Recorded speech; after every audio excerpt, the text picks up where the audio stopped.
Anda wafat tidak? Ada tanpa diri tidak? Ada tanpa diri tidak? Anda meninggal tidak? Pulang tidak? Ada tanpa diri tidak? Anda wafat tidak? Anda pulang tidak? Anda meninggal tidak? Berarti Allah benar kan? Kata Allah setiap kita akan wafat. Kullu nafsin dha'iqatul maut. Setiap yang punya jiwa meninggal. Aneh manusia itu. Sudah tahu akan meninggal. Tahu ada kenikmatan, ada siksaan.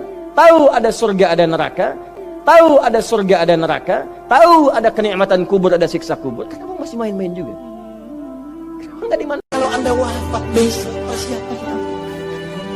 Bahkan kalau kita diwafatkan hari ini, apa persiapan hisab kita di hadapan Allah Subhanahu wa Ta'ala? Hidup ini nggak lama teman-teman, sebentar. Assalamualaikum warahmatullahi wabarakatuh. Waalaikumsalam warahmatullahi wabarakatuh. Pada peristiwa ketika turun perintah hijrah, ketika di Mekah sudah terpepet turun perintah hijrah, ini sahabat yang berangkat hijrah, jangan dikira semua bulat hati. Ada yang mikir, kalau saya hijrah berangkat dari Mekah ke Madinah, nanti di tengah jalan dicegat oleh kafir Quraisy lalu dibunuh, pan mati saya. Takut mati. Allah peringatkan, kullu nafsin za'iqatul maut. Kamu disuruh hijrah saja takut mati, padahal kamu tahu semua yang hidup bakalan mati. Diam saja di Mekah mati, hijrah ke Madinah pun akan mati.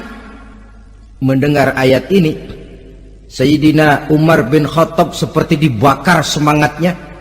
Kalau sebagian sahabat hijrah sembunyi-sembunyi, beliau mau hijrah itu malah bajingan Quraisy dikumpulkan dekat Ka'bah. Pidato, ya ma'syara Quraisy, dedengkot Quraisy, dengerin. Besok pagi yang namanya Umar bin Khattab mau hijrah dari Mekah ke Madinah. Siapa yang kepengen kepalanya berpisah dengan badannya, persilahkan cegat Umar di jalanan. Besok dengan tenang dia berangkat hijrah, gak ada yang berani nyegat. Tuh Quraisy juga barangkali mikir, gue ngapain nyegat penyakit.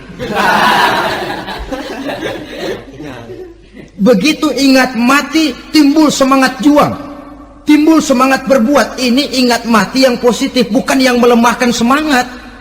Dah jangan kerja rajin-rajin dah, lu bakalan mati. Ini ingat mati yang salah pasang. Ingat mati seharusnya mendorong manusia untuk berbuat lebih tekun. Allah memberikan peringatan, qul innal mauta alladzi tafirruna minhu fa innahu mulaqikum.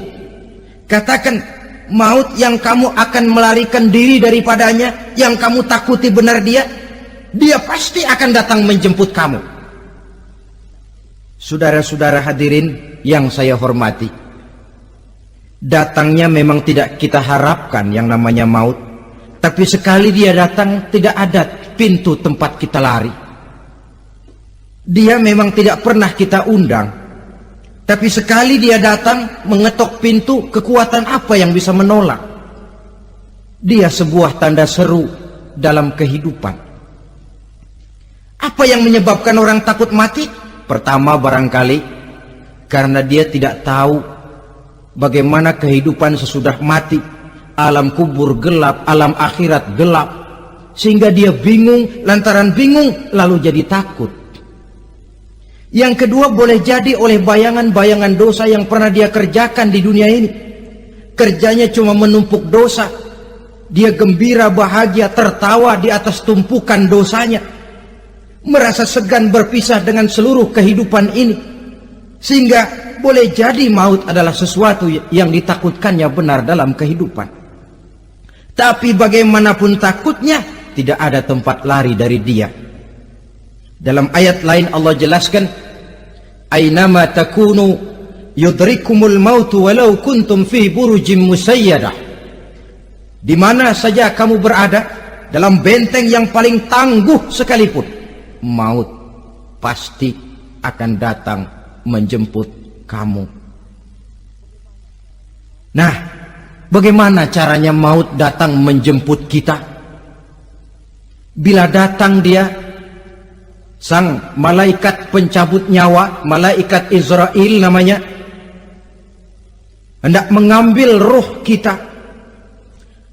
Dalam suasana macam begitu, di akhir kehidupan dunia, dalam berhadapan dengan sakaratul maut, terbagilah manusia dalam dua bagian besar.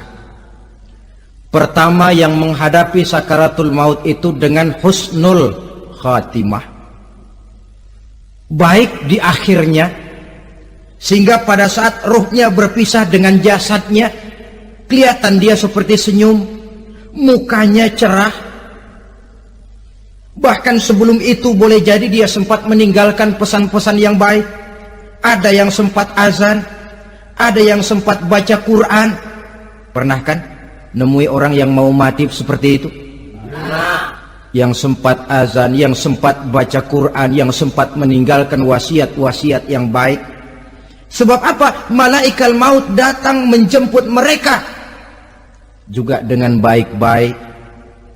Dicabut ruhnya perlahan-lahan, tapi sungguh pun perlahan-lahan. Pedihnya, sakitnya tetap tiada tara.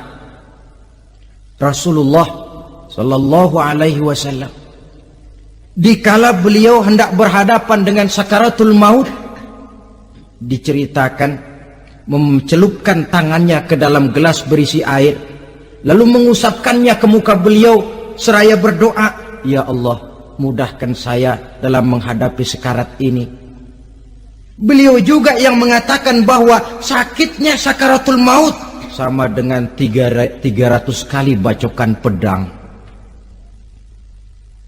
Sehingga kita diajarkan doa, di antara doa selamat itu kan ada Allahumma hawwin alaina fi sakaratil, ya Allah, mudahkan saya di dalam menghadapi sakaratul maut itu. Ketika ruh ini keluar dari jasad, mata masih mengikuti ruh itu. Sehingga kadang-kadang ada yang matanya terbelalak dan tidak sempat ditutup, terbuka terus, mengikuti ruh itu keluar dari jasadnya. Adapun golongan kedua, manusia yang ketika berhadapan dengan sakaratul maut mendapatkan su'ul khatimah, jelek di penghabisannya. Sekaratnya sudah setengah mati, lalu jelek juga di akhirnya, mati dalam keadaan yang tidak baik, tidak terpuji. Ada yang lagi megang kartu, mati. Ada yang lagi di tempat ngadu ayam, mati.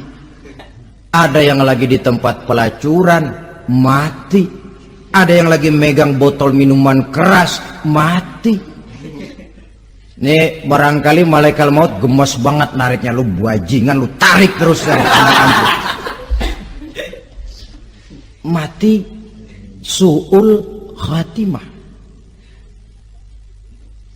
Makanya bagus itu, kadang-kadang di majelis-majelis taklim kan sering dibaca, ya Allah biha, ya Allah biha, ya Allah bihusnil khatimah. Kan ada itu? Ada enggak? Saudara hadirin, mohon agar oleh Allah kita diberikan husnul khatimah, baik di saat ruh akan berpisah dengan jasad. Ini sesuatu yang pasti. Sang malaikat maut datang menjemput nyawa. Setelah ruh berpisah dari badan, maka tinggallah sang badan, ditangisi oleh semua yang kita tinggalkan. Sehingga kepada putrinya Fatimah, ketika malaikat maut datang hendak menjemput baginda Nabi, beliau berkata kepada anaknya, Fatimah, kamu tahu siapa yang datang? Saya tidak tahu, Bapak. Yang datang hadimul lazat, itu dia yang menghancurkan seluruh kesenangan dunia. Wa qati'u syahwat, yang memisahkan kita dengan seluruh yang kita cintai. Dia malaikat maut, Pak. Manakala jasad sudah ditinggalkan oleh ruh, itulah yang dikerubungi orang. Anak menangis, istri menangis, orang tua bersedih, teman-teman merasa kehilangan, menangisi jasad. Diuruslah jasad kita, dimandikan sebagaimana mestinya, dikafankan dengan kain putih 3 lembar. Itu yang hendak kita bawa kembali ke tempat asal kita. Pakaian sutra, jas yang mereknya Switzerland wool, kain yang Samarinda, sepatu yang Belly atau Beltoni, jam tangan yang Rolex, kendaraan yang serba mewah. Tidak ada yang menyertai kita. Kain putih 3 lembar itu saja lagi.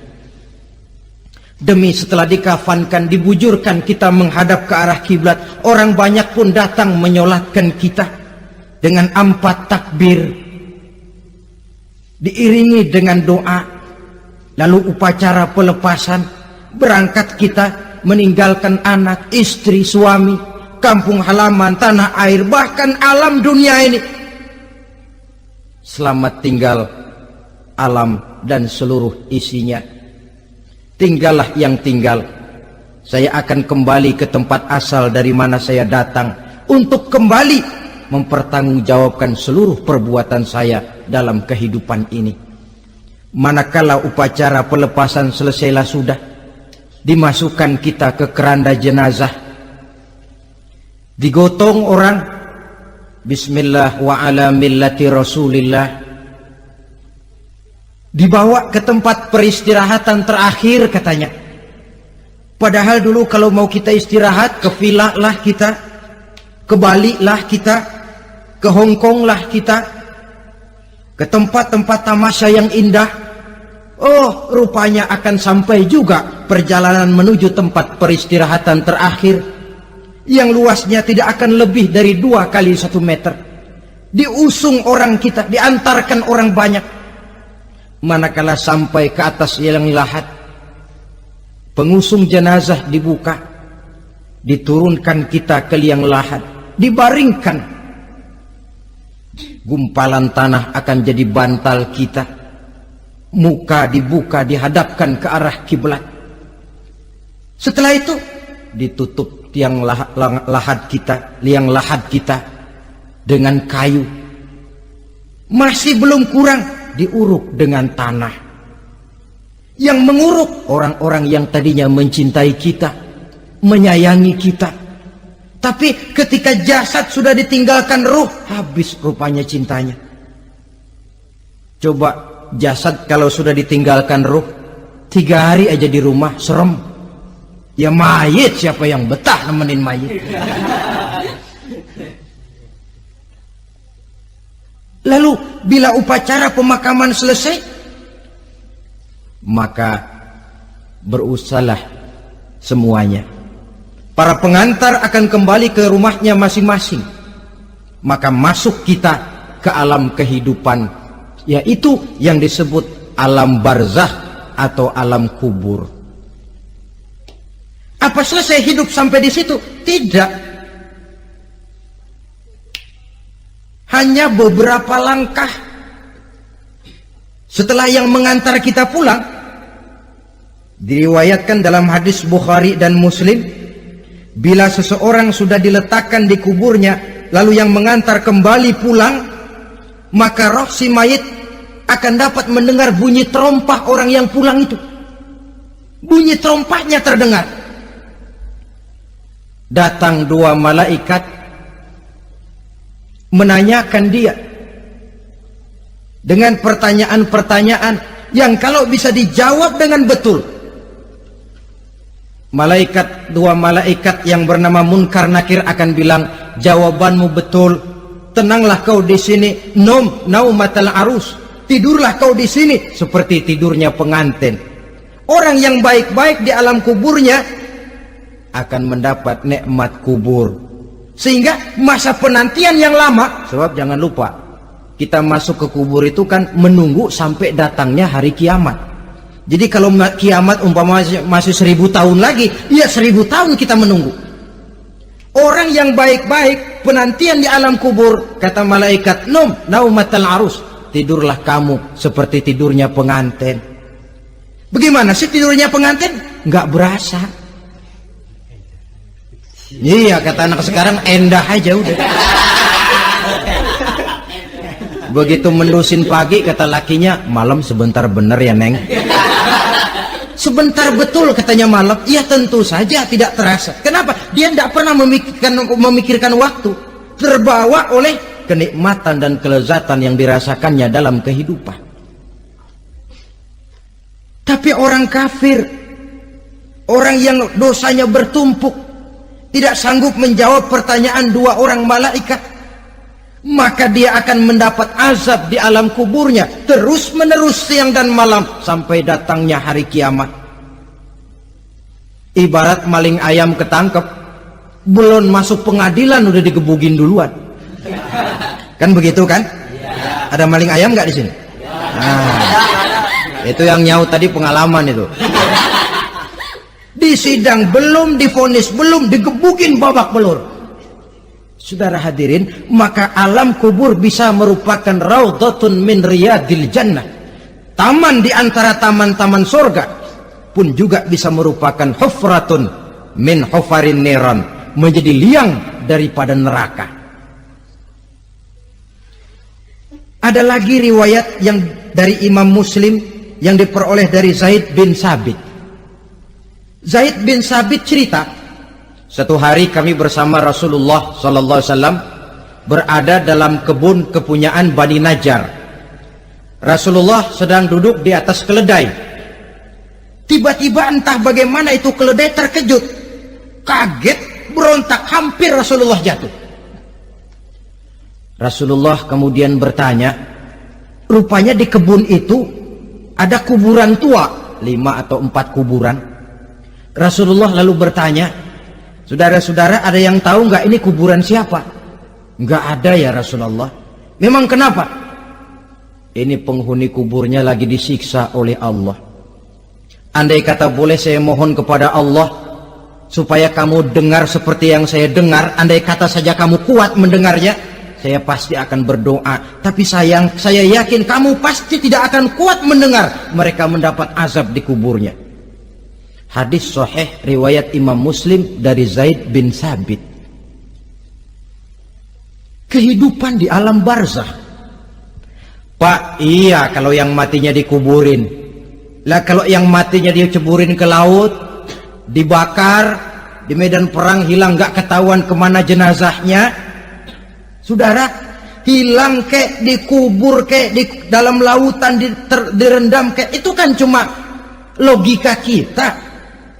Menurut Allah tidak ada perbedaan orang mati dikubur di dasar lautan atau dibakar sampai jadi abu atau gugur di medan perang tidak ketemu jenazahnya. Entah mereka tetap masuk ke alam barzah namanya. Jasad boleh hancur, tapi roh sebagai sumber kehidupan, pusat kesadaran dan pengertian, dia tetap ada, mengalami kebahagiaan dan kegembiraan atau mengalami kepedihan dan penderitaan, bergantung kepada amalan yang kita lakukan dalam kehidupan di dunia ini.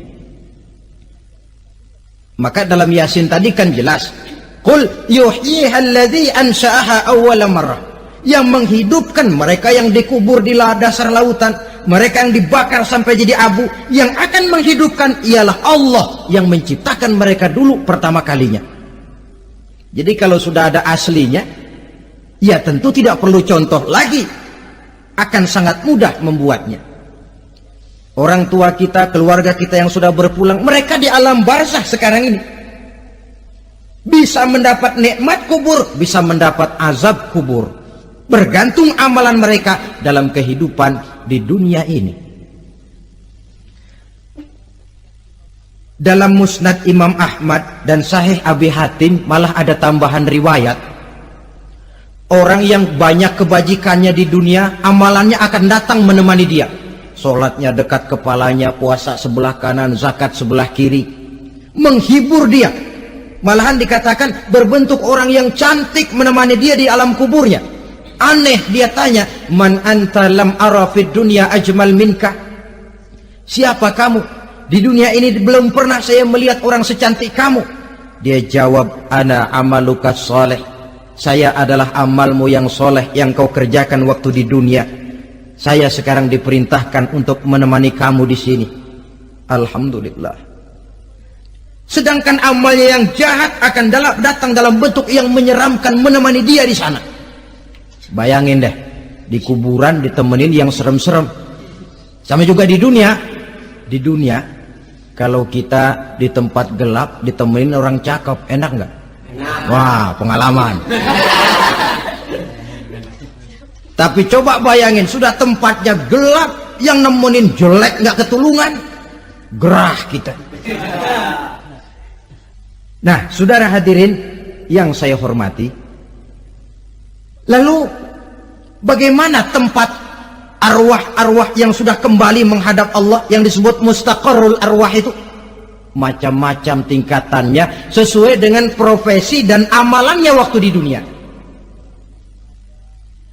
Ada roh-roh itu yang setelah pisah dengan jasad, artinya mati, ditempatkan di tempat yang disebut a'la iliyin, tempat yang tertinggi. Siapa ini? Arwahnya para nabi dan para rasul. Ini fi a'la iliyin, di tempat yang tertinggi. Arwahnya para nabi, arwahnya para rasul. Dan karena kita bukan nabi, bukan rasul, ya jangan mimpi dapat tempat fi a'la iliyin, kecuali kalau Allah menghendaki. Itu hak prerogatif Allah, tapi kan tidak adil kalau Allah melakukan itu. Ini kelompok roh-roh yang masuk golongan VIP. Wah, the first class. Para nabi, para rasul. Lalu ada pula roh-roh itu yang setelah pisah dengan jasadnya diumpamakan seperti burung-burung hijau yang berterbangan di perkebun-kebunan surga. Roh siapa mereka ini? Rohnya para syuhada, orang-orang yang mati syahid gugur membela agama. Nah, ini bedanya orang mati syahid dengan pahlawan, ya. Apa bedanya syuhada dengan pahlawan? Kalau syuhada, orang yang gugur membela agama, niatnya karena Allah, mati syahid. Kalau pahlawan, orang yang gugur membela negara, orang yang dianggap berjasa kepada pemerintah. Klimaksnya, kalau orang mati syahid jelas surga, tapi pahlawan belum tentu surga. Kenapa? Bergantung kepada negara macam apa yang dibelanya dan pemerintah model mana yang dibelanya. Di negara-negara komunis misalnya, banyak nggak pahlawan? Banyak. Dengan sekian tanda jasa yang mati di medan perang dan sebagainya. Kira-kira pahlawan komunis masuk surga nggak? Ya, kalau pahlawan komunis masuk surga, kita nggak kebagian kapling di surga barangkali. Inilah bedanya pahlawan dengan orang mati syahid. Kemudian ada pula roh itu yang tertahan di pintu surga. Tertahan di pintu surga. Ini seperti tadi, orang yang mati syahid tapi masih ada kaitan di dunia. Rasulullah pernah ditanya orang, ya Rasul, kalau saya maju ke medan perang bela agama, mati syahid, apa saya masuk surga? Iya, masuk surga. Kecuali kata Nabi, kalau masih punya utang. Nah, tertahan di pintu surga. Ada pula roh itu yang tertahan di alam kuburnya. Ini umumnya seperti tadi itu. Ada mempunyai dosa, mempunyai kesalahan, sehingga merasakan azab kubur.